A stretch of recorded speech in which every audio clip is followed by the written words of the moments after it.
You can put music notes in there. Little monkey that says won't be long now, WBL. Thanks. So at the bottom of that, you'll have an option to create a new shortcut, add a new shortcut. You'll type in the phrase, such as the flight is on time.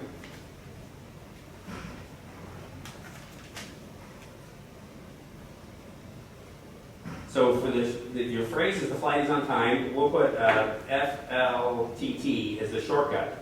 So when I save that, and I go back to drafts, for example, if I type in FFLT, You said FLTT. FLTT, okay, FLTT. So do you see how it fills in my shortcut? So anything that you are consistently typing on your iPad or your iPhone or your iPod, create shortcuts. You know, JJB might be your email address. Hello, how are you could be one. Whatever you're using repetitively. Now the nice thing about the cloud is if you have your iCloud features enabled, when you create a shortcut on your iPad, like the flight is on time, that shortcut will also appear on your iPhone and your iPod Touch, for example. So the shortcuts are a nice little feature that's tied into kind of the keyboard usage that you can really consolidate a lot of the things that you're typing repetitively to get them into place so they're ready to go. So it's not on your computer, it's just on your iPad. You know, the question was, it's not on the computer, it's just on the devices. I think if since you now have messages in iOS and Mountain Lion, I don't know if the keyboard shortcuts transfer over to the computer, but we can check that. I'll check the messages on my. You might also want to explain that we're going to send them something that'll review everything you're reviewing tonight. Right, there will be a PDF with my notes and how the steps that I've done. So all those steps will be on a PDF that will be up on the website later this evening or in the morning. So if you go to the NMUG website, you'll be able to download a PDF of everything we've covered tonight. So another trick you can do is if you're in a word processing program or anywhere where you have a keyboard. So I'll open up Pages for a moment. This would include mail, too. This would include mail, anywhere where you have a keyboard. You can do something what's called splitting the keyboard. And to split the keyboard, you simply take your fingers and pinch it apart. So the reason you can do that is if some people, I don't know if it might be because you're used to a BlackBerry, but some people find it easier to type with two thumbs on the iPad, and some people are quite adept at that. If you split the keyboard, you can easily, type on both sides of the keyboard. To get that back together, you simply pinch it back in together. So once you split the keyboard, you'll also notice that there is, on the bottom right, there's a little keyboard indicator. It looks like it has three little ridges on it. That's actually a handle where you can click on those little ridges and drag the keyboard up. So if there was something that you got down to the bottom area of the page and you wanted to see more and it wasn't scrolling or something, you could actually grab that little keyboard ridge there, drag it up and down.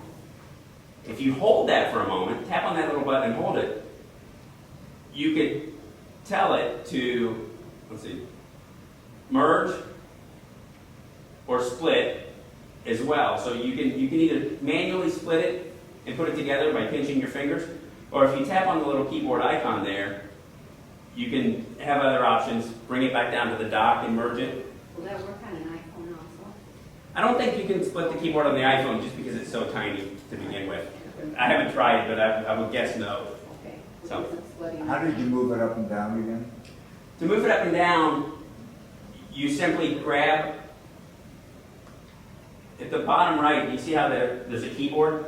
Right. If you touch that key and drag up and down vertically, you can actually reposition the keyboard. That could be split, move up and down. No. Yeah, you can move it up and down when it's complete too, when it's a full keyboard. And that works whether it's horizontal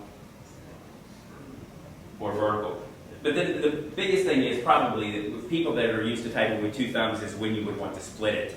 But repositioning might have advantages on certain web pages if you're filling out a form or something. Then you can't see the bottom. Done.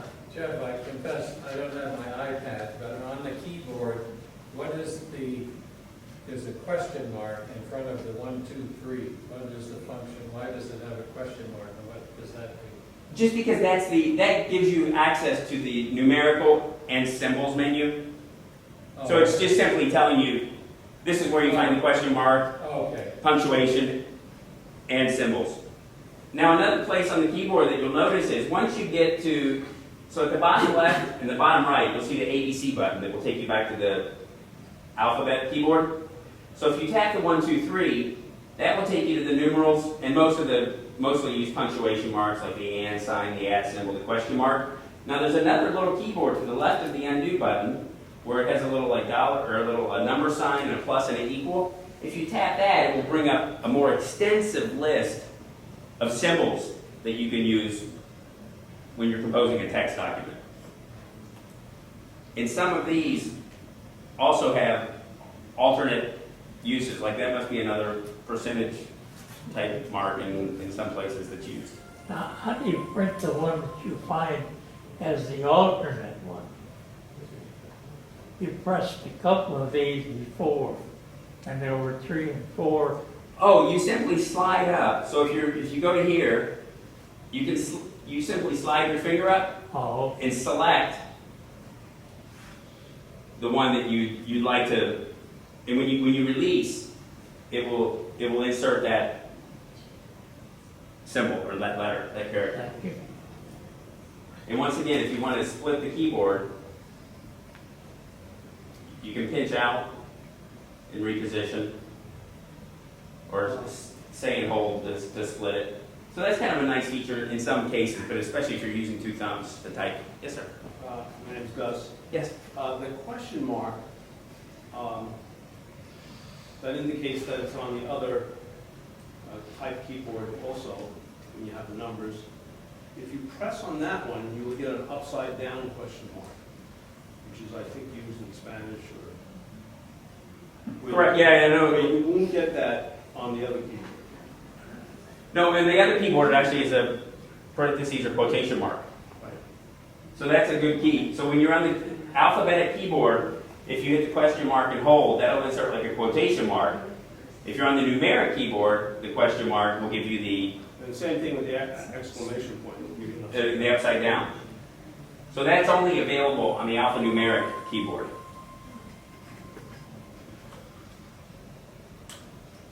Now we'll jump over to a couple of Safari tips. Jeff, Yes? back to the keyboard, I think. That world symbol, doesn't that let you pick other languages? If you have other keyboards installed, international keyboards, the little globe at the bottom left of the space bar will let you pick an alternate keyboard. If you have an Algerian or a French keyboard installed, that will let you jump to that keyboard. What I have my only international keyboard installed is the little emoticon. So if you want to put little smiley faces or little devils into a document, that's the international keyboard that I have enabled. But you could, there are a whole slew of international keyboards available to install. Yes, sir. Mitch, that emoji only works with another Apple device. Right, if you send it to a PC, these symbols turn up as little blocks or slashes or something. So you will see these little symbols on iPhones, even on, I think they show up on the Mac email, Yeah, but they don't show up. If it were a PC or an Android phone, they would see little nonsensical marks. So that's something that, if you're going to use, try to tell a whole story with little smiley faces, realize that some people might not see that, the end result. Other questions? Oh, Mitch, yes. Yeah, you might want to show them real quick how to select a international keyboard. Yeah, so the way to go in and select any kind of international keyboard, including the BOHR, which is also available on the other iOS devices, click on the settings. You'll go back to General in the left column, you'll go down to keyboards, and about halfway down, you'll see the word keyboards. When you tap on that, you can click Add New Keyboard, and then here are all the other several dozen, it looks like, keyboards that you could choose. They will be available by pressing on that globe when you're in a situation where you have the keyboard up and active. So if you do have an occasion to use a Romanian keyboard, you could enable it.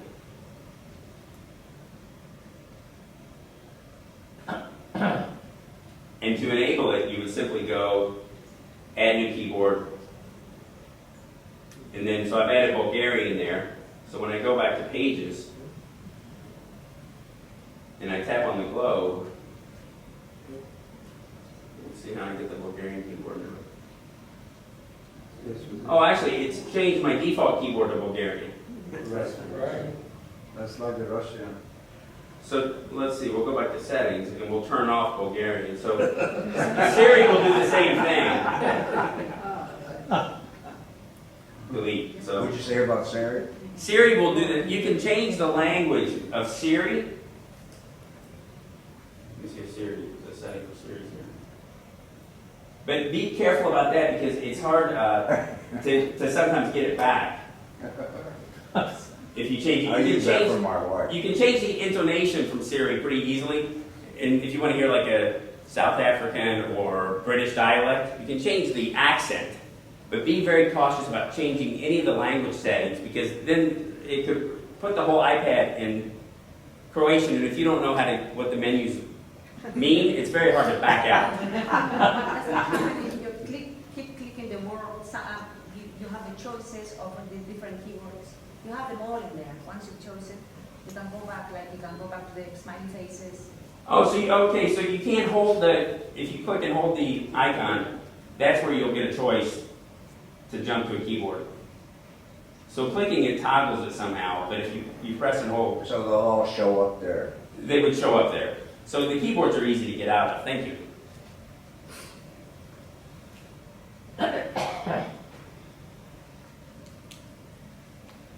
Now I will jump over to Safari for a few tips and tricks.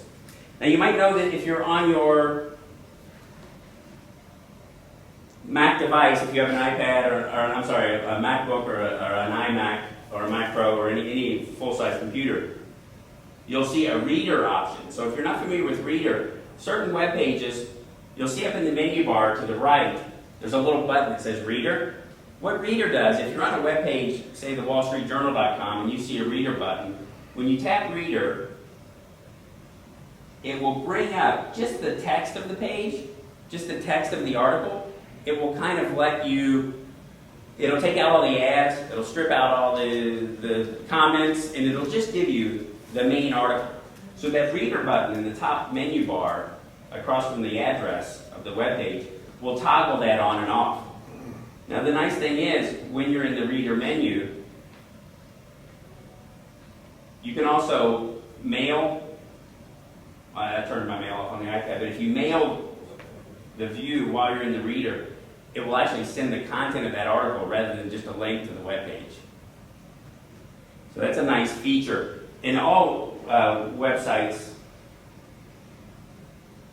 don't have the reader menu, but the ones that do, you'll find that it's quite useful to kind of get away from the clutter. Now, adding bookmarks on the iPad and managing bookmarks. You'll notice a couple of different icons up here. Next to the share icon, which is how you could send it in an email or message, there's an iCloud icon. So if you have your Safari bookmarks turned on to sync, so this is my iPad. I've got my computer here, iMac Daddy there at the top. These are the web pages at the bottom there, open on Jeffrey's iPhone, that are open on my iPhone. So if you have Safari bookmarks turned on in your iCloud settings, and you leave your iPad at home and you're out with your iPhone, you go, what was that web page I was looking at? Well, you can go to Safari, go to the iCloud tabs, and you can find out what pages were open on your iPad that you left at the office. So that's a nice feature. Google Chrome also offers that. If you stay signed into your Google account where you can browse tabs that are open on other devices. And it's independent of what computer you're on or device for the Google Chrome service. The Safari will work on other Apple devices. Over what period of time? I mean, these are the ones I have current on my phone right now that's in my pocket, so I think that, And they'll show you the ones that you, on your computer also? on my computer. So it doesn't really show you a history. You can't find out what you looked at yesterday on your iPhone if you So close it. basically today? Current. Okay. Yeah, so current open tabs on other devices will be shown under the iCloud tab. Jeff, that means that the Safari is running on your Mac. Right, this is my Mac at my office and Safari happens to be open. If it Running right now? Correct. If my Mac at my office were turned off, that top section wouldn't even be listed Okay. because it wasn't currently available on any network. So it's a sync through the network thing. So if a device is not connected or if your phone is in airplane mode, you wouldn't see this. So right now I'm showing on my wife has the same ID. So I'm showing she's looking at makeup tips for mature skin. You can bust her. You know what I'm saying? Yeah, see, if I had my wife's and I's IDs the same, we probably wouldn't have as many shoes in our closet. Because I could find out, I could just close the web pages on her computer while she was browsing, and that So was I gotta it. so I can close this, so she can't get to it anymore? Well, you can only open it, but you can't close it. Yeah, there's one important point on that. If you, and this is on the Macs too, if you go to, but on the iOS, if you go to Safari and go to the privacy setting and you turn that on, then that will not be visible on other devices. So we're going into settings. Yeah, and you Like go to settings. Safari. I'm not gonna throw it. And right down there where it has privacy, if you turn that on, private browsing, Oh, private browsing will not, right. Yes. Yeah, private browsing doesn't keep any history. So yeah, if you had that on, even on your Where- Mac, if you have it on your Mac, then, yeah, those wouldn't be available. yeah. It's just like, Somebody in one of the meetings one day said, well, I don't want my wife to know what I'm looking at. And I said, they said, well, go ahead and turn that on your computer and she won't be able to see what page You you're go on. to, okay, go to Safari. right, so if that is on, what Mitch is saying is, if I have private browsing there in the center on the right turned off, if I did have that turned on, say it's before the holidays and you don't want anybody to see what you're looking up for Christmas on Amazon or something, you might turn it on. If you turn it on, it's not going to show up in your iCloud settings on your other devices. So, and that's one issue that a lot of people have problems with like Google. People say, oh, I don't want to use Google to sync my web pages because then they know where I've been. Well, that's the way it is. If you want to sync, they're going to have access to that information. The same thing with Safari. This is stored somewhere. It's not like I don't think anybody's using it. I don't think Apple's going in and saying, oh, you were looking at Amazon for shoes. However, it is part of the whole, if you're paranoid about privacy, you might want to leave private browsing on because then nothing is really, there's no cookies, there's no trail of where you've been or what you've done. Although I think that if the FBI wanted to get it, they would probably have access. But most people wouldn't be able to grab that. So on to the next tab. This is the bookmarks tab. And once again, these bookmarks will sync among your devices if you have private browsing off and Safari sync turned on. So if we go to bookmarks, you'll have a couple of different sections here at the bottom. You've got your bookmarks menu on the left. In the center, you have a little clock at the bottom, which is the current pages I have open right now because I cleared the history a couple of days ago. So those will be that will be where you can search your history on your device. And then your reading list, which will be pages that you've saved to come back to later. So I'll explain the reading list first. And I had a question prior to the meeting about how to save on your Apple computer. If you have an iMac or a MacBook, your reading list will actually save a copy of the page on your computer, on the hard drive. And if you go to the reading list on your computer, you can pull up the first article there, It's a Wonderful Machine, and read the whole thing even if you had no Wi-Fi connection or Ethernet connection. You could be offline and access that website in the reading list. The reading list on the iOS devices doesn't store information like the computer can. So when you tap on a reading list here, it will take you to that page. But if I weren't connected to Wi-Fi or didn't have a 3G connection, the reading list on the devices does not work. Now there is an app that I'll show you in a few minutes that will allow you on your iOS device to save a web page. And I haven't tested it. I've researched it today. It has good reviews. It's a $10 app. And what that will let you do is save any number of web pages and even complete websites that you can access later. And you don't have to be online to do it. So actually, the app's name is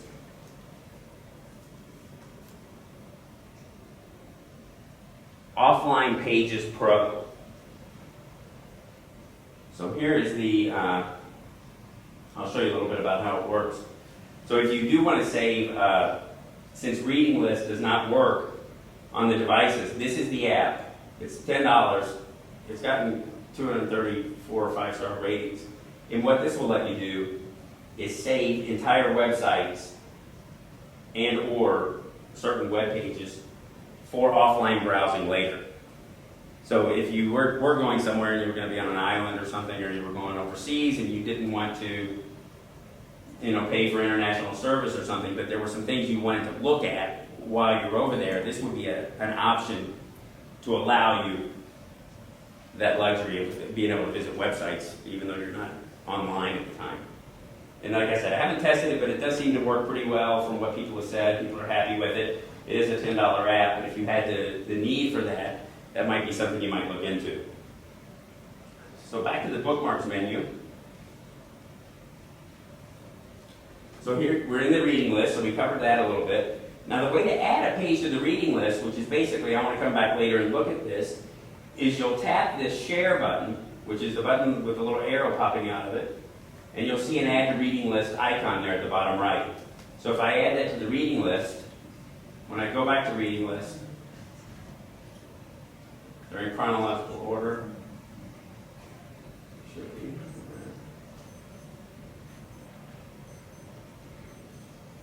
Google search.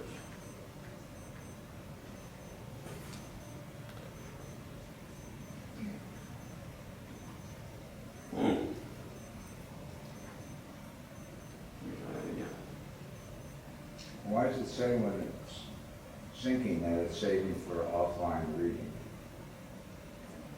So they can't be done. Well, if I turn Wi-Fi off, it won't work. But if you if you try to save a page to the reading list and go turn your Wi-Fi off and your 3G off if you have it, it won't be able to reload it. And I think it's a space issue. Okay. You have a lot of room on your hard drive. The iPads and iOS devices don't typically have the same amount of room. So back to the bookmarks. If we go to the bottom left tab of the bookmarks, that's where your bookmarks menus are. So these bookmarks, you'll have folders here. These are in alphabetical order. So you'll have folders here and bookmarks. These are the same bookmarks that will be on my MacBook, my laptop here in Safari, my iMac at my office, my iPhone. So this is if you have Safari syncing turned on in your iCloud settings, then your bookmarks will sync, and you can access your bookmarks menu from any device. Now there's an edit button at the top right, or you can also, just like email messages, you can swipe over a bookmark to delete it. That will delete it from all your devices that bookmark is on. So I have a bookmark here for a 2 terabyte drive, and now a 2 terabyte drive isn't that unusual. So if I delete that, it will then disappear from the bookmarks everywhere that I have that saved. If it'll let me delete. Maybe it's syncing. So another thing you can do with the edit button is you can rearrange the order of bookmarks. So if you grab the little handle there on the right, you can rearrange bookmarks in a different order than the common, which would either be chronological or alphabetical. Well, where can you control alphabetical. Let's see here. Yeah, because I just noticed these are alphabetical, and last time I looked, I thought they were chronological. So let's look at that. I had done there. Because you can't do that on your computer. I think on your computer they go chronologically by default. How did you arrange them alphabetically? That's what I don't know. Let me look in Safari. Sorry, I asked. No, I don't know No, I either. asked the same question. If anyone else has their iPad in Safari, are your bookmarks alphabetical? Or are they? No, No. They're not? They're chronological? no. No. They're just Usually the newer ones are at the bottom. They're just They're there. Yeah, that is right. Random. They're alphabetical because I went on and made them alphabetical. You sorted it? You can't sort them, you manually, Right, go around. it's a pain to do it Right. every time. Yeah, well, these So are, any new ones go to the bottom. I mean, I don't know I don't remember sorting them, but these are obviously alphabetical. Well, the way you sort them in Mac is Can you just click on the column? maybe it didn't used to be that way. It used to, you would drag the folder out to the desktop, open it up, and then you could sort and get the column. In a Finder window? And then put it back in. I'll look at that and I'll find out. Yeah, because I don't remember ever or manually sorting those. But you can also, Well, if they're mirroring what's in your Mac, you might have sorted them as a folder there. yeah, or years ago I did it. But so also when you hit the edit button, you can add a new folder. So if you add a new folder, maybe you're researching some appetizer ideas for a party, you could create a folder here, call it appetizers, and save some websites into that folder. It'll be then in common. I think you said this. In the glasses, the reading list, in one of the iOS updates, they have changed that now, so when you save something to the reading list, you can open it when you're not in Wi-Fi. Oh, really? Yes. Oh, so I tried that. You don't need I just $10. tried it, I just put mine in airplane mode and was able. Did it pull it up? It was able to pull up sites that I'd saved. Oh, okay. So that you can pull up the reading list on the iPad in an offline mode and get the content of the web pages now. So that may have been an Because the big update. deal I read on that was that, and that's what I do, is if I see a site that I want to read while I'm on an airplane, but I don't want to pay the $10 for the Right. internet, I'll quick save it to the reading list and then just pull it up on the airplane in airplane mode. It's worked on the And iPad? it works, yes. Perfect, thank you. So we don't need the app. You won't need the app unless you want to save entire websites. Because I think reading list will still save a page that you're on. And if I'm correct, you wouldn't be able to click on a link on that page. No, Right, so it'll save a single page. Right. Whereas that app I talked about will save a whole site, including Oh, the links within that site. So if it were a website that had different pages, you could save the whole site, but not links to external websites. So now you'll notice here, one of the things that also appears, I have the bookmarks menu here. So I have 5 photo editing tools, Dave Sevican Consulting, folders here. The way, if you don't see the bookmarks toolbar there, so up above where it says 5 editing tools, those also sync with my computers and other devices. So if you do not see that bookmarks toolbar there, go back to settings. On the left column, go down to Safari, and in the top section, the 4th item, you can say always show bookmarks bar. So I have that turned on. So that might be something if you use the bookmarks bar on your other devices and on your computers, this is where you can turn it on your iPad or iOS device as well. I don't see it in. What if it's blank? It could be blank. You might not have anything stored in the bookmarks bar. It might all be in the bookmarks menu. Somebody have a question? You don't see it? I don't see it in the phone, man. And that may not work on the phone because of the size again. The bookmarks bar on the phone would be really small. So it probably isn't a feature there. Now if you use tab browsing on your iPad, there's also an option there that says open new tabs in background. So if you have if you're on a web page, I have open new tabs in background. So I'm going to tap on one of these web pages in French here. And if I say open in new tab, so if you press on a link in a web page, you'll see a menu that comes up with several options. Open will open it right on top of this page. If you just click on a link once, it will open right here and replace the page that you're on. Open in new tab will open in another tab next to the other tabs that I have at the top. So if you have that open in new tab checked in the settings, when I hit open in new tab, see how it opens in the background right here? Instead of jumping to that tab when it's open. So you can choose to open new tabs in background and it won't interrupt what you're doing. But it will open it so that when you want to click over to that tab, you can get to it. And that was a link to the App Store, so let me go back to. So if you do hold a link down for a few seconds, that's when you'll have those options. One is to add to reading list in the background, so you can do it two ways. You can go to the menu at the top, or if you hold, you can add it to the reading list. If you tap open, it will open it right on top of the current page we're on. So by clicking and holding on a link within a Safari page, you have a little control on over what happens to that link, whether it's opened in the same page, a different tab, meaning a different page, or just add it to your reading list. Or you could copy it to paste it later.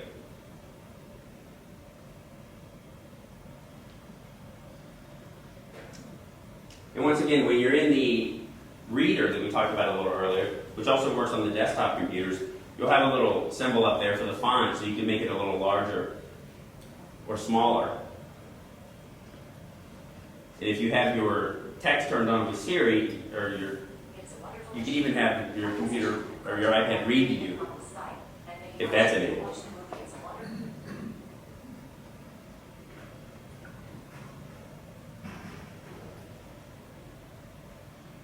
Now, another thing you may want to do occasionally is search text on a web page. So the way to search text on a web page is, say you wanted to find the word Apple on this page, and you knew that somewhere in this page they were talking about Apple computer, but it's a long page and you can't find it. If you go to the search window here, just like you're going to search Google on the top right, above the keyboard, you'll see an option that says Find on Page. So you can tap in that window, and then it will tell you there's 5 matches right next to it there, and you can use the arrows on the left and right of the keyboard to jump between the different instances that the word Apple appears within a page. So if there's a big long blog and there's one recipe that has anchovies in it, but you can't find it, hit the search box, go down to Find on this page, type in the word anchovy, and then it'll take you to that spot on the page within an instant. Now, another option is if you start to search for the word Apple, at the bottom of that window too, you'll see on this page, Find Apple. So in the search menu, Google suggestions come up at the top, but at the bottom of that list, it's kind of redundant because it's right next to the Find on the Page menu. However, it will find Apple for you and then take you down to the different instances. So that's kind of a neat feature if you're looking for text that happens to be embedded in a web page, how you can find it quickly rather than scrolling down and trying to locate it manually. Sorry, Jeff, Bill here. Yes. How did you get the keypad up on a page like that? Go to the search box first, at the top right, Way up there. Yep. Oh, I got you. and that's where you'll see the Find on My Page options Thank you. under the sub-menu and also above the keyboard. So it's a little hidden, but once you've seen it, it's pretty evident. All right, when you type the word Apple in there and it showed you the list of all the apples, On this page.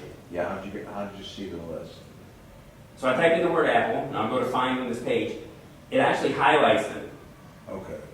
So if you scroll down to it, they'll be highlighted, and you can use the arrows at the very bottom left to jump between it, and then it will tell you at the bottom, this is the 4th of 5.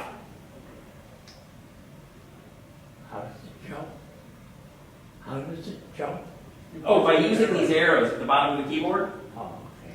So I'm tapping those arrows, and they'll go from one instance to the next. And at the bottom, you'll see this is the 5th of 5 instances of the word apple that appeared on this page.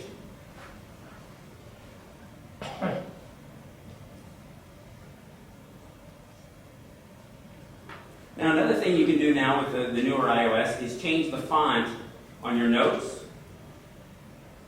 This works on the iPhone and the iPad. So if you have a note here, this is the standard font that used to come with all the notes, I think.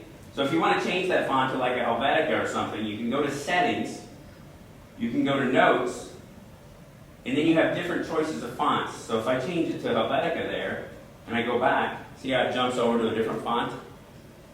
So if you want your notes in a font that's easier to read, in Settings, you can change the font on your notes if you want something a little more friendly to your eyes. Except you have a few notes there. Well, your notes will sync too. Yeah, I have. It says at the top, 3379. Yeah, but also I'm on. If I just go to all iCloud, I've only actually got 1987. I'm sure you use them all. Yeah, we'll see. I copy silly things that I see. People in Anchorage were so friendly. Fellow at airport changed all my U.S. dollars for Alaskan currency, so I wouldn't have to wait in line. I don't know when I'll use that, but I copied and pasted it. So. Now, there used to be a trick. Everyone probably has on their iPad and iPhone newsstand that sits there. Does anybody use it? Well, probably 99% of people don't use newsstand. Well, you have to use it for New York Times. I couldn't get it out of the, Right, I think New York Times is stuck there. yeah. But if you don't use any kind of magazines or anything, it just kind of sits there and clutters up your screen. There used to be a trick you could do, and if you were really fast, you could take Newsstand, you could take 2 apps. You know how you combine apps into a group? You can take an app and drag it onto another app. Well, you could take an app and drag it onto another app, and then grab Newsstand and shove it in there before it stops shaking. Well, iOS 6 disabled that. So you can't do this quick finger trick anymore. But you'll notice here, I have in this 3rd row down, the 2nd item, I have a little folder called Magic. And if you look in there, there's Newsstand. So I could retitle this folder, Apple apps I don't use, and put the stocks in there and the weather, because I use the Weather Channel. But the way I got that in there, there's an app called Stifle Stand. It's a free app. And you do this on your computer. So if you Google Stifle Stand, because the guy who did it, I think, is Italian, and his name's a little difficult to get in correctly. So Google Stifle Stand. It'll take you to this webpage. You download it for free, and then you connect your iPad or iPod or iPhone with the USB cable, and then this will recognize there's an iPhone 5 connected. You hit the button that says Hide Newsstand, and we'll put it into a folder for you, and then you can put some other things you don't use in there. But that's one way to get Newsstand off of the screen. Because as you've discovered, the Apple apps, you can't do anything with them. You can't ever delete them. They're just kind of there. You probably only use 3 or 4 of them, the camera and the mail and the Safari. And the ones that you don't use, you could just shove in the folder with Newsstand and put it on the later screen. So that's a handy little tip, because you used to be able to do it yourself, and now you have to use an app to do it. And games, you could do the same with games. You can put Game Center in that same folder. So once this folder specifically somehow puts Newsstand into a folder for you, and then you can throw Game Center in there as well, and whatever else, the Apple apps that you don't like, and just rename the folder Apple apps I don't like or something, or don't use. So another general feature about the iPhone is what's called the triple click functionality. So if you tap your home button 3 times, you'll see a menu that may come up, or your screen might just zoom in. So if you don't see anything like this, the way you can do it is, if you go to Settings, go to General in the left column, scroll down to Accessibility. In Accessibility, scroll down to triple click home. And what you can do there is you can toggle what you'd like to appear Turn that on. when you do triple click by checking it. So VoiceOver will talk to you when you type things in. You know, invert colors is an option if you are having some difficulty. So which one did you say? I mean, if you turn, what happens is if you leave only one of those checked, that will become the default when you hit triple click. So if you just have invert colors checked, it doesn't appear on the screen. You can see my iPad kind of went black background. So if you have invert colors checked under the triple click menu, if you press the home button 3 times, it's going to turn it to black and white. If you have more than one item checked, you'll actually be able to choose. A little list will come up like this that says, do I want to invert colors, or zoom, or turn on guided access or voiceover? Now, if you've done triple click to zoom, then how do you undo that? Triple click again, and then you can uncheck zoom. Oh, you have to uncheck it. Oh, okay. And voiceover is tricky. If you've never turned voiceover on, and you have to click everything twice to deactivate it. But that's a way you can kind of control what that triple click does. I had done that, Jeff, on my Apple TV, and I couldn't figure out how to get it off. And I finally called Apple Care, and it was in the settings of that you're saying. Oh, the voiceover? Yeah. Yeah, the voiceover is tricky because it'll start telling you everything you're doing, everything you're touching, everything that's appearing on the screen, and then it's tricky to get out of it. By triple clicking that checkbox, or triple clicking, double tap when voiceover's starting to go, and it usually will turn her off. That's good at night. You know, if you turn your iPad on at night, it's so bright. Oh. If you triple clicked it, it comes out as dim. It can turn to dim. Eyes. Now, another thing that we'll cover while we talked about that is the multitask tray. So if you press your home button twice, slide to the left, go to the left, slide to the right, you'll have what's called the multitask tray, which will give you quick access to a lot of things. If you like to play music on your iPad, you'll have, by default, quick access to iTunes at the bottom right of this screen. You'll have a volume slider, so that there's a quick way to adjust the volume. On the left side, you have a brightness switch to dim and brighten your iPad quickly, rather than having to dig into settings, go into brightness and wallpaper, and sliding it over there. So this multitask tray is always here. You've got a play button, a pause. Play will turn into pause. You've got a fast forward, fast rewind, skip the next track. You also have a shortcut here that may be lock orientation or mute, depending on what you have that button configured for. So that way when you turn it, it won't turn. But that's the multitasking tray, which is always there. Now, one thing to note is iTunes is what shows up by default. However, if you have another audio or video app that's open in the background on your iPad or device, YouTube, for example, the controls here will cover that YouTube that's open, or Netflix, or Audible, if you're listening to an audio book. So you might not always see iTunes at the bottom right if you do go over to the multitask section, but you will see the current audio or video app that you have operating in the background. How do you change that? You would just, if you quit the other apps, iTunes is always the default. Because mine is showing up my Safari. So there must have been something on Safari that was playing a video or something, so you'd have to exit Safari. So quit Safari from running. And does everyone know how to quit the running apps? If you want to say that Safari was showing up there and you didn't want it to, the way you can quickly exit apps that are running, if you double tap the home button, in the tray here, the multitask tray, you'll see all the apps that are currently open on your iPad. So those are currently running apps, and what you can do is you can press and hold on those just like you can to rearrange apps, and you can hit the minus sign at the top left corner, and that just closes the instance of that app that's currently running in the background. So that's a way you can kind of clear out apps that are running, or if something seems to be, if the battery seems to be going a little quicker, you can maybe close something that's using the connection in the background. But that's a way to close the apps. that are currently running. It doesn't remove them from the iPad, it just shuts them down.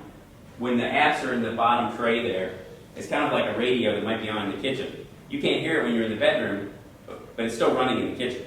It's still sending out sound waves even though no one's there to hear it. So by shutting those down, you're turning off all those radios in other rooms that are kind of operating in the background. I've heard two schools of thought. One school is that if they're down in that tray, right now notes in the App Store and videos and iBooks, some things I've read say, well, they're not using any power at all. They're not using any juice. They're in a total hibernation mode, but I don't believe that. I think that they can. I think if it's the Weather Channel, it's still checking if there's a tornado in the vicinity. So I think on paper, these aren't supposed to be doing anything when they're in that bar. Although to save battery life, I think it's safe to close those once in a while. Simply because things like if you have the stock market app open, or if you have weather open, they've got to be connecting to check for updates with the weather or with the stock market in certain intervals. While you have that tray open, can you slide back to there? Okay, now the blue thing to the left of the volume slider. That's AirPlay. Yeah, so what sort of videos can you play through your Apple TV using that? Can you play videos to your Apple TV? Pretty much. I've used it with Netflix. From iPhone? You can use it from iTunes. I've used it with iTunes. I've used it with Netflix. You can do photo slideshows using AirPlay. You can almost do anything that's on your iPad if you have an Apple TV via AirPlay. I mean, you can mirror the screen and play Angry Birds if you like. So I'm using AirPlay right now to go to my computer, which is then hardwired to the projector. So AirPlay will allow screen mirroring as long as you have a compatible device that you're connecting to, which would be a Mac computer or an Apple TV. AirPlay will just allow screen mirroring no matter what the source is. So you could be playing Solitaire or Netflix or iTunes, and it will go wireless. Thank you. Which is a really neat feature, if you think about it, that you can just send stuff from your phone directly to your TV and watch it on a big screen. It's pretty amazing. Talk about AirPlay, if I can ask a Mac question. Sure. Have you ever heard the explanation of why, when you're playing an iTunes purchased video on your Mac, why you can't use remote speakers? In fact, on the new iTunes update that just came out this week, they're not even, if you click that icon, the remote speakers are not even offered. They used to be offered, but they didn't work. Now they're not. The only thing listed is Apple TV. So they don't consider a video to be music, evidently. I haven't seen anything about that. I can look it up, but I haven't had that. I haven't experienced it.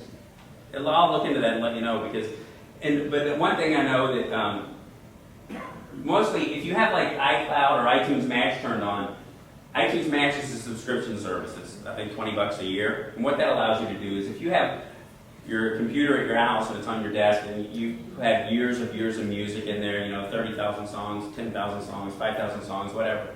For $20 a year, you can have those songs kind of in the cloud using Apple's cloud service. And then if you have your iPod or iPad ready, so if I go into my songs here, and if I go into songs, and I go down to the bottom here, see, I have access to 14,748 songs on my iPad. Now you see these little download buttons on the right? All the songs aren't on here, but I can play them, so I have access to the 14,000 songs that are on my computer at my office on an external hard drive because I signed up for iTunes Match for $20 a year, and then the songs are virtually in the cloud and you can access them from any device as long as you have a Wi-Fi or 3G connection. But remember, if you have a 3G or connection through Verizon or AT&T, it could cost money while you're streaming those. So keep an eye on that if you're going to be streaming a lot of music, but it does give you access to that music. So if you're traveling on an airplane, you don't get that music? Unless you've clicked that download icon. So if I click Lisa Marie Presley here, and if I tap that little icon there to download from the cloud, then it's actually on my iPad, but it's taking up space. Whereas if I had just tapped on the song, it would play it over Wi-Fi or over 3G, and it wouldn't actually be stored on the device, but you still have access to it. There's typically a 2 or 3 second delay if you're streaming a song, especially over 3G. It will take a few seconds to start, but it's been pretty smooth in my experience. But if you're on a plane, you'll only be able to access music that you've actually stored on your device unless you're paying for Wi-Fi and then can stream it through the Wi-Fi. How does it determine which, I was running out of capacity on my iPhone, and one of the suggestions on one of the tips that somebody sent out said, just sign, click to sync with iCloud or whatever. But I noticed many of them have the little download symbol, but many of them are still on my phone. How does it determine? Typically, I think the ones that were on your phone to begin with, or music that you've purchased on your phone, will be on the device. But those other ones with the cloud are still in the cloud and not on your phone unless you hit download. Thank you. Does that make sense? I think they may be music you have recorded and you didn't buy from Apple. It's only the purchased songs that go to the cloud. Well, one thing I Unless do you know buy about the Mac. cloud is that you can, let's say you have a recording of the Grateful Dead that you made live in 1972 at a concert, and you held up a tape recorder and you got this awesome recording. iTunes Match, what they do is they try to match that to a song they've already got up in the cloud. That they've made all these arrangements with Sony and all these record companies that they have all this music available. So if you have that one copy of the Grateful Dead song, nobody else is going to have that because it's a unique copy. However, you might have a Peter, Paul, and Mary song that was on an album that was a short release, but if they have that on their archive and they made a deal with Sony, you're going to be able to access that. They're not really putting your song up there, but they're matching it to what they have. Now, if you do have a song that was a Peter, Paul, and Mary live recording or something, and it wasn't matched, they're supposed to put your copy up there just for your use. I haven't had any occasion to test that, but that's the theory, is that music that doesn't match through iTunes Match, you'll have access to because it's your own copy of that Grateful Dead. But it's not necessarily music you've purchased. It's music that you could have downloaded years ago through LimeWire or something. And as long as that's on the library they have, which is thousands and thousands of songs, then it'll be matched and you'll have access to it. But even if it's not, you're supposed to have access. You're supposed to have access to even that bootleg Grateful Dead, I think. If everybody doesn't show up on this bar, what does that mean? Are you connected to Wi-Fi? Well, because you might not be on the right network, or you might not be running the latest version of iOS. I'm running the latest version. But this is iPad too, does that make a difference? It shouldn't. You don't have to turn that on someplace. Now, there's only one network here that I had to sign into with a password that Yeah. enables AirPlay, that we found out. That was a technical You difficulty. can't, you're not on that network. Okay. So, if you don't have it, that menu, you won't see the menu if You it's should not have it out. at home. Yeah, okay. Now, another trick is for a quick mute on your iPad. On the side, you have that toggle that goes up and down, volume up and volume down. And if you press it, you can take the volume all the way down. If you hold the volume down for about 2 seconds, watch what happens here. It'll jump to mute immediately. So that's a way you can quickly mute your iPad. You don't have to go into settings and sound and slide it down. And if you have your side button turned set to mute, you can do it there quickly. But another way is quickly just put the volume down, hold it for about 2 seconds, and it'll jump to silent within a second or two.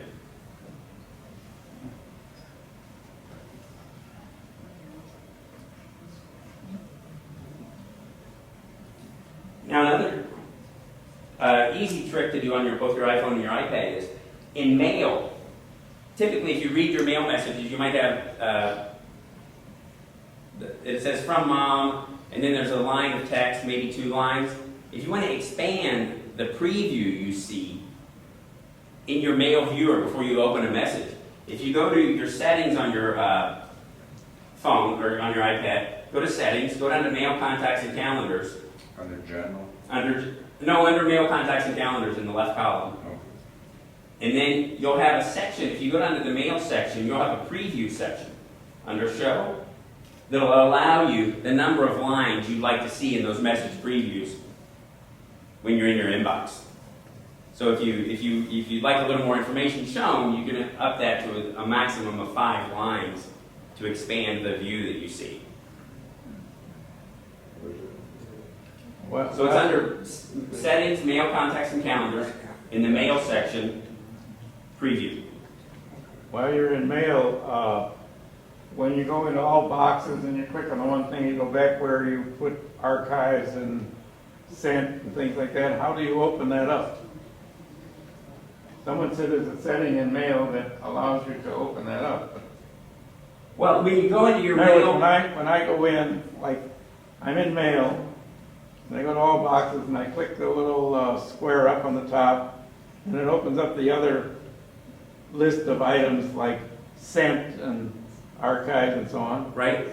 And if I click on one of those to open it to see what was sent, the letter that shows the piece that's in the screen disappears into there. What kind of email do you use? Is it Gmail or iCloud Mail or AOL? iMail. Or which one? Apple iMail. Oh, so me or iCloud.com, me.com, Mac.com? You might, I think I'll turn mail off because it was becoming a nuisance on my iPad. But if you go to those inboxes, they should have content. Now I've noticed with Gmail sometimes I see 2 sent folders, and I don't know the rhyme or reason why I have 2 sent folders in Gmail, but I know one of them has current stuff I've sent, one of them has older stuff. Gmail is a little different because they keep every message you've ever sent. It is folder up here. Well, that means to move the message. But to see where those go, Yeah. go back to mailboxes here, go down to accounts at the bottom, and then you should see your sent items. But that folder, so the That question folder is, just to put stuff the in folder there, at the right? top is, if you see a folder at the top that looks like a little move button, it looks like a folder with an arrow on it, that will move that message to another folder on your device. But you have to touch that You have to touch that little button above the message. It's right next to the send message. and then touch the. And then touch a destination. Now where that actually goes is, if you go to your inboxes Yeah. on your mail, you have to go down to the accounts section at the bottom. And when you click on those accounts that are listed at the bottom of the inbox list, you'll have access to all those archived, deleted drafts, and other messages.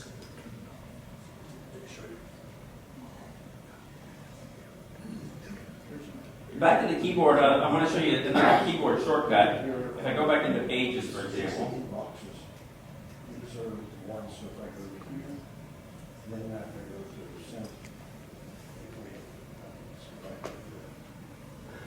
so if you want to make it quick, apostrophe, or a quick quote mark, if you press and hold on either the exclamation mark, that'll give you a quick little apostrophe.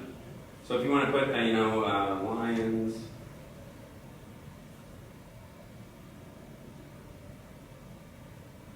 meal, or something, so that would be a quick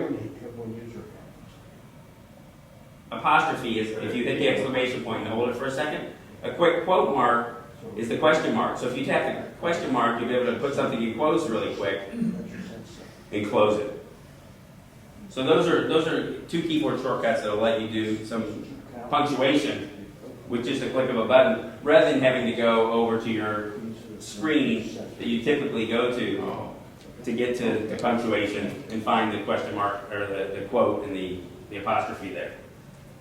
Can you go over that again, Jeff? Because I just missed where you... Yeah, so if you want to get a quick either apostrophe or quotation mark, on your keyboard where the alphabet is, if you press and hold on the exclamation point and or the question mark, press and hold, you'll see that little submenu pop up that gives you the option for that other character.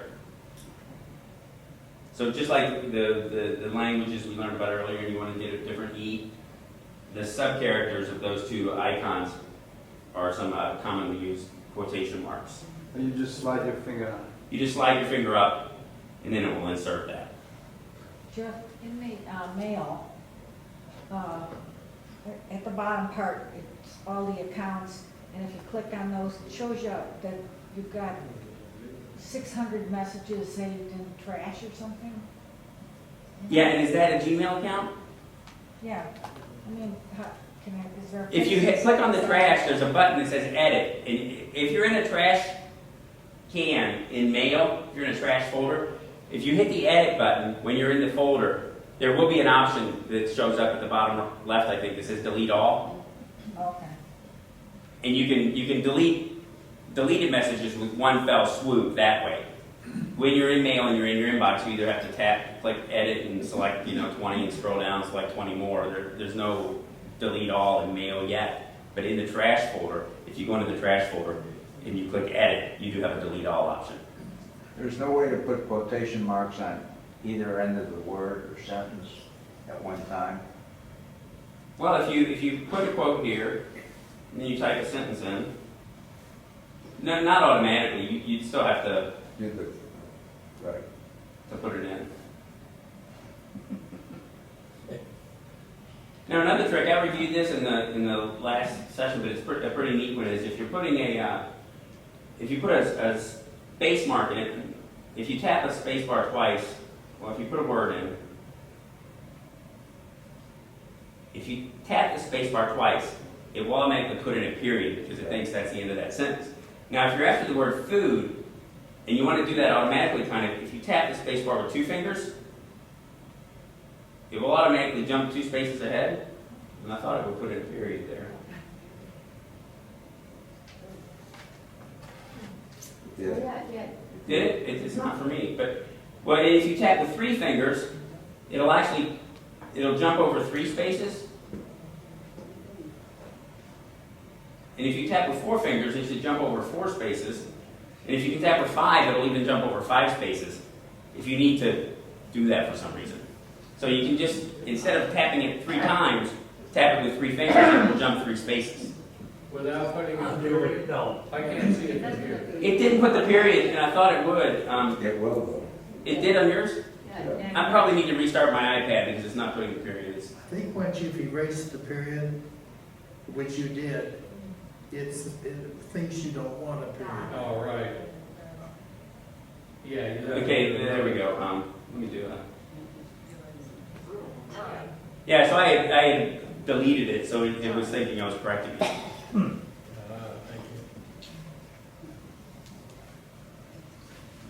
Lastly, I want to cover a few ways that you can extend your iPad battery life. So if you've noticed that your iPad is going from 99% to 85% awful quick, and then it's down to 60%, you don't know why. Probably some of the most common denominators, or the most common things that will affect that. The biggest one is your screen brightness. So if you go into your settings, and you go into brightness and wallpaper, you'll have a slider there. Typically, if you can slide that to the 50% mark or lower comfortably, you'll be able to read it. Now, if you turn on auto brightness, if you go into a darker room, you have it turned on, it will supposedly adjust according to the light, the ambient light in the room. Oh, so that's the reason why I get in bed at night. It'll Even actually though I probably get have it brighter. slid down, it automatic, because my wife's always screaming, turn the light down. Right, so if that's bothering you, that I keep auto brightness turned off, frankly. Yeah, During the day, I might save my money. you can usually see it when it's a little dimmer. At night, it's better to probably keep it up to 50%. That's probably one of the biggest aspects of high battery drainage. Another one is if you decide to kill time by watching cat videos on YouTube, that's going to eat up your battery. Video eats up the battery as well. This is a solid state drive, so there's no moving parts, but that signals and transmission that it takes to render the video and sound will eat the battery a lot faster than anything else. Is sound as bad as video?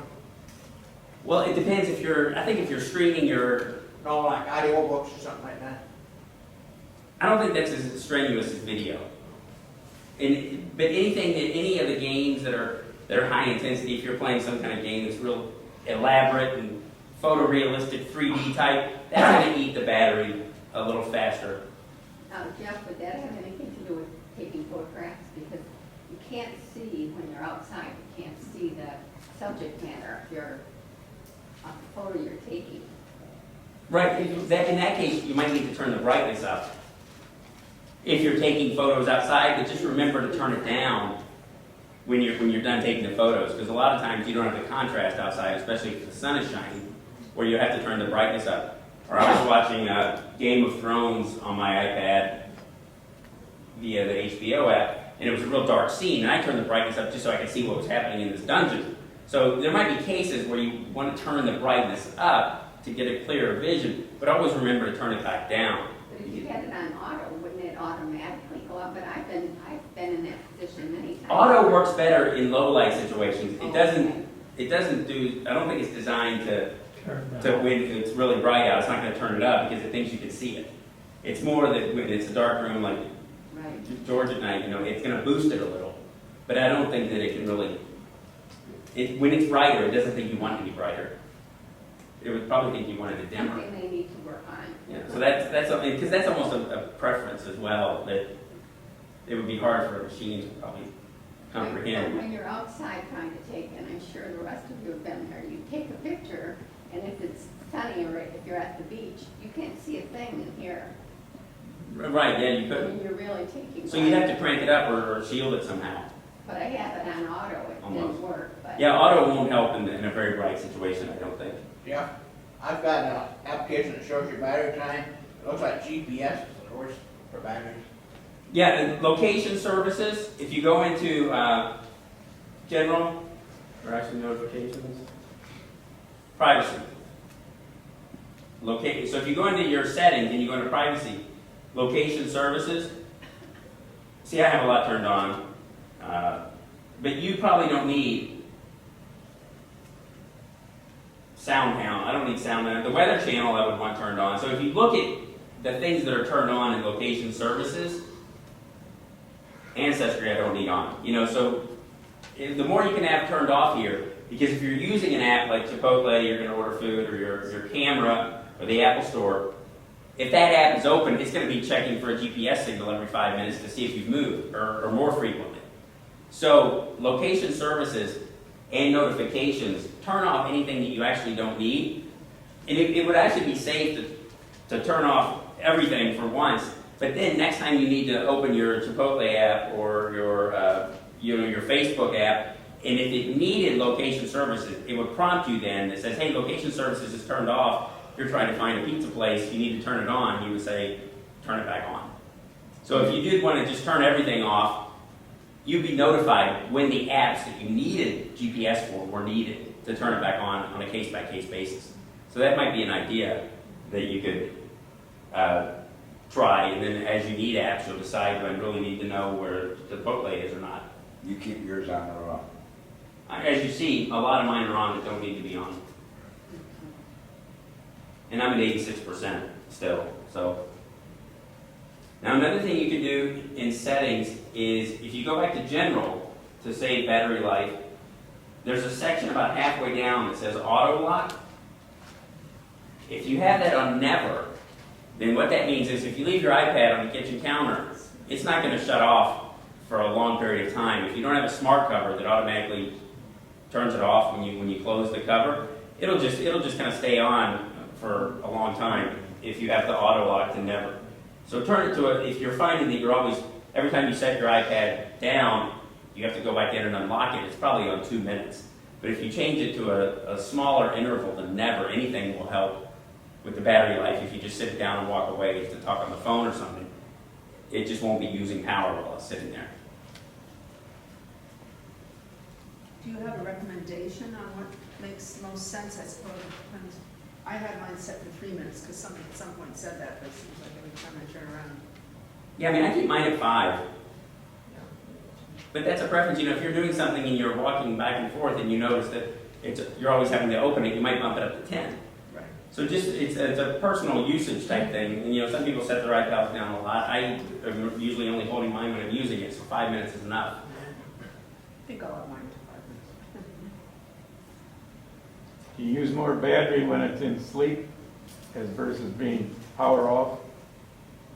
I think in sleep it uses minimal battery, although that's another setting you can check is go to mail contacts and calendars. And on fetch new data, under the account section, I have mine turned to manual, which means that it will only check for mail when I tap on mail.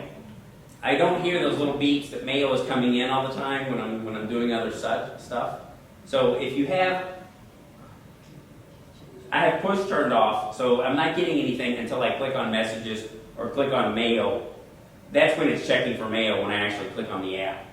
So if it's not checking, you know, the other options are it's either sending out a signal every 15, 30 minutes or every hour, and that's whittling down the battery.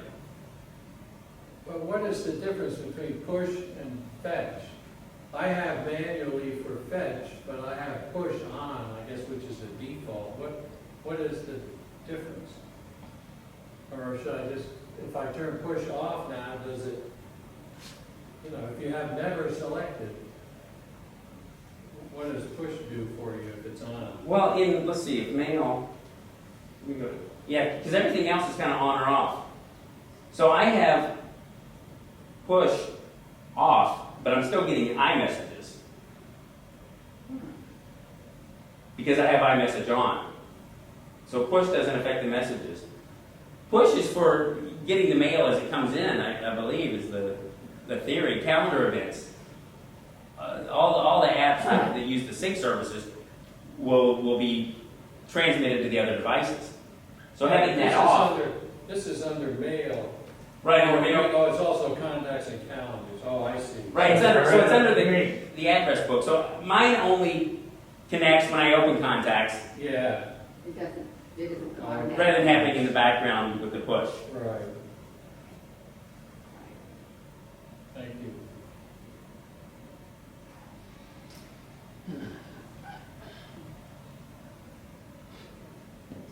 Any other questions or? Did your questions all Yeah, been answered? Well, I had that one answer, but I had another question on the mail. On the iMac, you want to send mail to a group, you just put the group name in to send to. But on this, I can't seem to be able to do that. Yeah, they don't have groups available for addressing in Mac Mail yet, but there is a free app called MailShot, MailShot, that will let you create groups on your iOS devices. Where do you get this? It's in the App Store. Called mail? MailShot. So if you search for that, I believe it's still free unless it was free during the intro. But even if it's worth if it's 99 cents, it would be worth it probably. But MailShot will let you choose or create groups that were in your existing address book and send a group email just by typing in Thursday Golf. Shot. There's another one called group email. That's That's the same same thing. thing. So there's another alternative called group email that does the same thing. But since Apple hasn't enabled that feature directly tying in mail and address book yet, and that could be in a future software update that comes tomorrow, we don't know. But there are other ways around it now using these apps. One is free and one is $4 on MailShot. The MailShot Pro is $4. And I think I just used the regular MailShot without the Pro. I don't know what the Pro does. Mr. You have a question? I was just gonna say, on the saving battery, I found that the Google, will just, when you have that location service turn on for Google, it really eats your batteries up, and particularly for that new Google Now, that's been written up as a battery eater. Oh, I heard about that too, and I haven't used it. So I don't know if it's Google. And my iPhone was just going, the battery. You could just watch it go, probably. Yeah, turned off the Google and location services and. So use caution when using the new Google apps because they are really notorious for, and I remember seeing that in some of the articles. I haven't experienced it yet. Another neat thing I'll show you real quick before we go is in Maps now. So if you go to Maps, and if you're in either satellite or hybrid view, if you're in this view where you just see the street names, it doesn't work. But if you go to satellite view, for example, you know how to kind of show you where you are?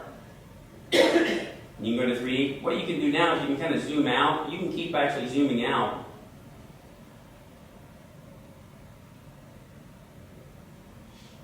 Until you have the globe there. You can actually kind of spin the globe around, which is kind of neat. And then you can zoom in by satellite, on any part of the world. So that's new in recent software that you can actually, spin the world around, and then it'll still locate you. Watch. Oh, So that's kind of just a little neat feature.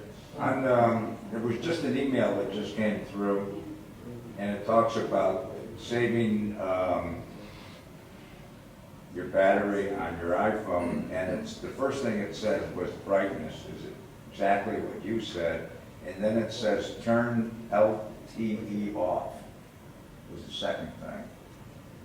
And if you have an iPad, I think you can turn LTE off. If you have a phone, you can't, I don't believe. what is it? LTE is your service that you have either through Verizon or AT&T. That's a new network. So you know how you used to have 3G, and then they kind of went over 4G, and they're doing this LTE, which I think stands for long-term evolution, which is kind of the newer, faster phone signals that replace 3G, because 4G is really years off from development still. So anyone that says they have 4G is kind of stretching the truth, because the infrastructure isn't there to support 4G in any means yet. But this LTE is a faster signal that will let you download a lot faster, but you still have bandwidth usage, which could incur costs. So on the iPad, if you have an iPad that has either Verizon or AT&T or Sprint service, you may be able to turn LTE off. Mine's a Wi-Fi only, so I haven't seen that. You can turn it off on the iPhone too. Oh, you can? So I haven't had that.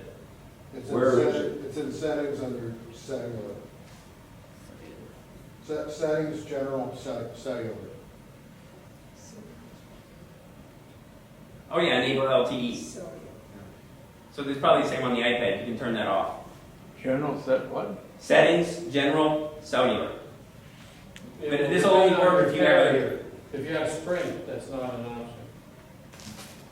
Oh, because Sprint doesn't have LTE probably. Right. Alpha, does Verizon have LTE? Verizon has LTE, and I know AT&T has it. I don't see it. But I think you need an iPhone, like an iPhone 4 I don't think has LTE. But I don't think 4 or 4S has LTE capability, but the 5 does for sure. Cellular, it's under cellular.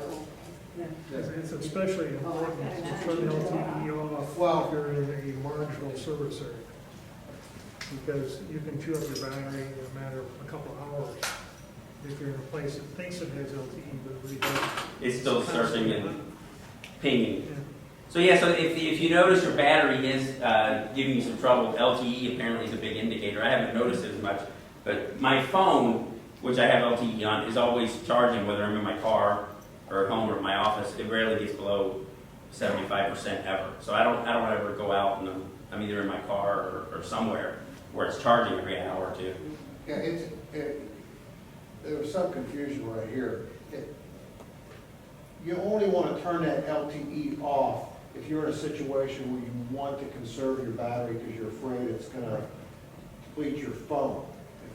Because it does speed up internet connections and a lot of other operations on the phone. So the worst thing you could do would be turn it off and forget you turn it off, and then wonder 3 days later why your phone is running so slow. Right. So it's a temporary measure to save battery power. You can tell when you need to do it though, because your phone gets hot. Oh really? Physically hot? It gets real hot. When LTE is off or On. on? On in a marginal area. Oh, because it's working harder to try to grab those signals. So if your iPhone is getting warm physically, then check the LTE and maybe turn that off until you're in a different area. Jeff, John Rader here. I'm on my phone and it says I did turn off enable LTE, but up here it says cellular data and it's on. No, I think cellular data will turn off all your phone, Oh, okay. or maybe cellular data will just turn off text messages and internet connection via the phone. Yeah. I don't think it will turn the phone off, but cellular data probably means that you won't be able to browse the web. Oh, okay. Where LTE is just an enhanced, speedier version tied into cellular. Yeah. So I wouldn't turn cellular data off because that probably will affect your text messages, your mail if you're not on Wi-Fi. So any data will probably be, data transfer will be disabled if you turn cellular data off. Okay.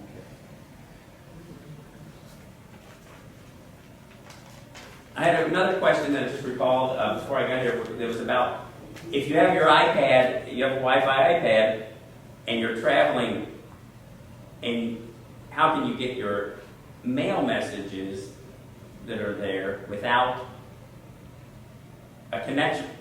Now, as far as I could research, even though they have that program that I mentioned about storing whole web pages, unless your mail messages are loaded with their attachments before you try to access them away from Wi-Fi, you're pretty much out of luck. Because I don't know of any program that will allow you to save mail messages that haven't been opened yet. Because Jeff, how about that AT&T with the SIM card? well, if you have that kind of service, but if you're traveling internationally, you might not want to activate that, depending on how long you're going to be gone and such. So if you have an AT&T or a Verizon or a Sprint iPad, that may not be an issue, but I think the issue would come in if you were traveling somewhere and you were going to be in Spain for a few days and then France, and you didn't want to have to buy all these different SIM cards. You may not want to use that and be able to, you still want to be able to access mail. But as far as I can tell, there's no service like reading list works with Safari. There's nothing like that for mail messages that haven't been yet downloaded. If that makes sense. So. One day I went to New Zealand in February and I was doing research on how to access my mail, and they said use Wi-Fi. And what was so strange over there is they say the hotels would give you like maybe 20 minutes in 24 hours free Wi-Fi. And then you had to pay. Oh, really? Yes. I just thought it did say in the information they have a lot more limited Wi-Fi than they do in the United States. Maybe they really did. But boy, I'll tell you. Go to McDonald's. Yeah. Well, I know when we went on a cruise last year, we took our iPads and stuff with us, but we didn't. On the ship, it was exorbitant for Wi-Fi. I mean, it was like by the minute or something. It was ridiculous. So when I needed to check my mail, I would just get off at one of the ports and go to a bar and get free Wi-Fi there and download my mail and then read it later. Yeah. But you have to be careful.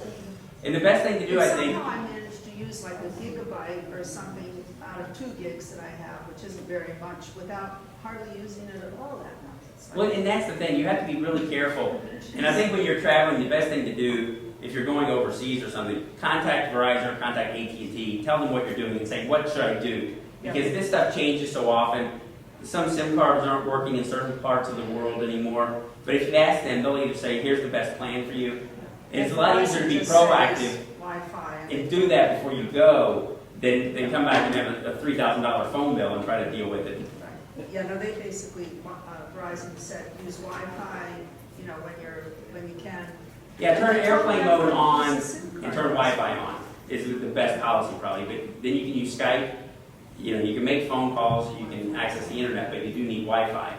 And then you won't incur any phone charges. Done? Question on downloading mail. Okay, let's say I check my mail now and I've got all these blue dots on the side on my iPhone.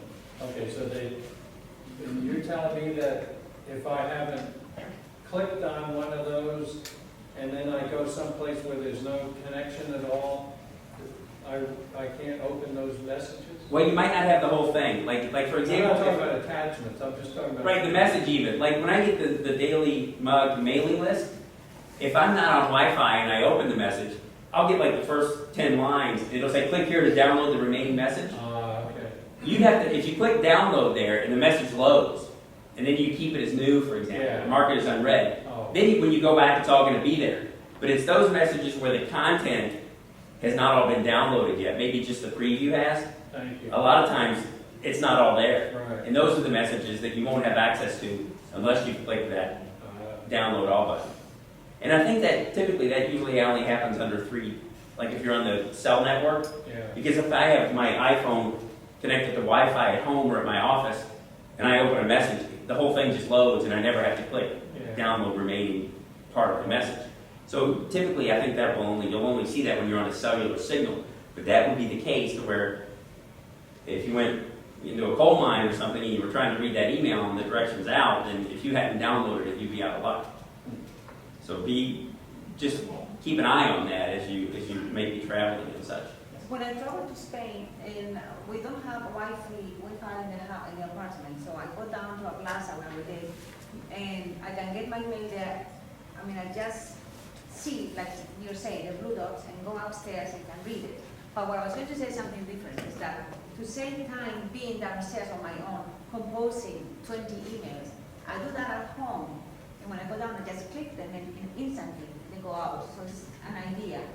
Right, and you can compose your drafts, and they'll be saved even if you're not connected. And then as soon as you have a connection, whether it's Wi-Fi or 3G, if they're in your outbox, which they will be sitting in, they will go as soon as the connection is established. So that's a great plan, especially to save time. Yeah, or if it's raining or you don't want to be downstairs, Right. it's too hot. It takes just a couple of seconds and all of them go. That's a good point.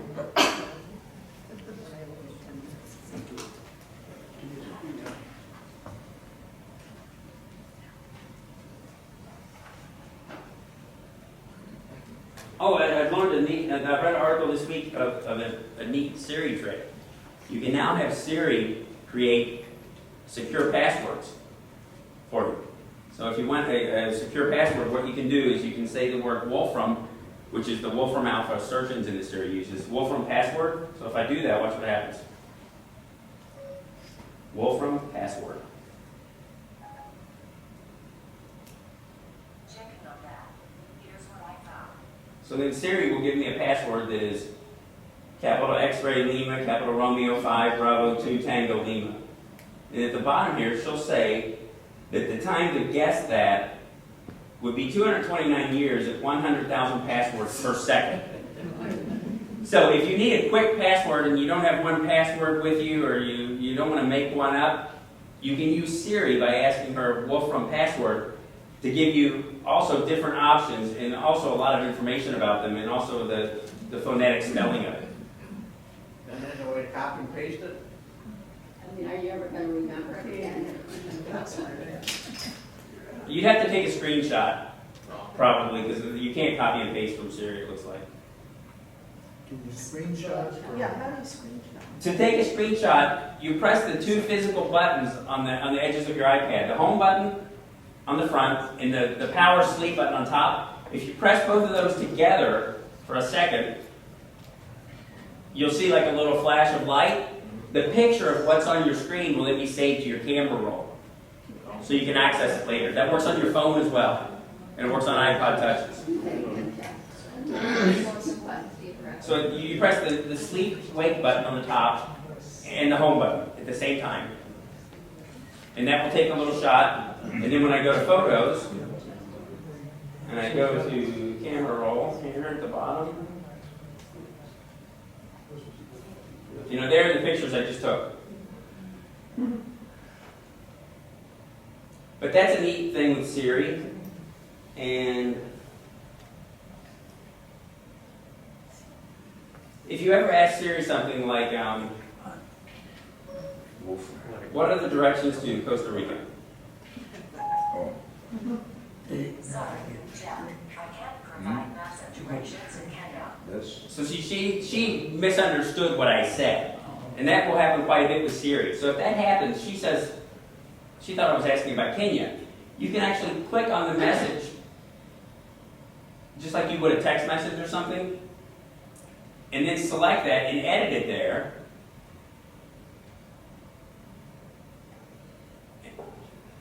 And then Getting directions to Kingston. she'll give you a correct answer. So if you say something and she doesn't understand you, rather than repeating it, you can just click on this selection of text that she thought you said, and edit that with your keyboard, and then let her give you the correct answer.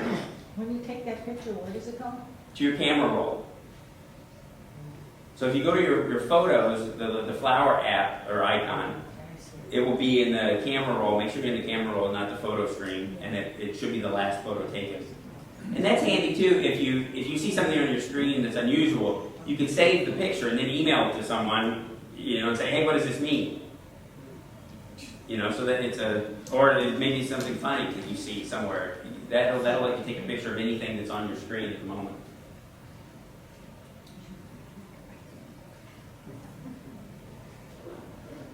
Since you are with Siri, what would you recommend that I do to train Siri to understand me? It doesn't matter if it is English or Spanish, I am never successful. Oh, really? Mm-hmm. And you've changed the language? Yes, I have, and my accent is more Castilian from Spain. Mm-hmm. I don't know if it has anything to do with the way that she speaks with more of a Latin American accent in Spanish. So So you've tried all these different.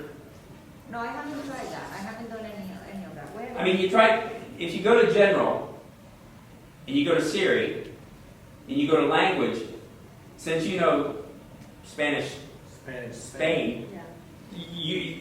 Then Siri will start talking in that. So be careful if you don't know what you were in. It's not as bad as changing the language on your iPad, so you probably be safe. You might try that. Okay, and if I wanted to have an English at anything, You can just go back to English. You have to toggle. you like read text so that, because I know that I have an accent, but Well, it's not like dragging dictation, which was a program you could read selections out of a book and it would learn your accent. I think Siri, supposedly, the algorithms are that the more you use it, the more accurate it will get for even different dialects and accents. But I don't think there's a setting other than this language setting where you might try Spanish, Spain. But I don't think that would work. I think that changes the whole language to Spanish rather than a Spanish accent. here's the problem. I will tell her when I'm driving to call somebody, and so that person is an American. So I cannot read it in Spanish. It has to be, like Frank, whatever. Frank Jones or something, right? And then that makes up, she will connect with anybody, but So I think that when you say call Frank Jones, for example, I may say, llama a Frank Smith. So llama Right. is Spanish, but Frank Smith is English with my accent.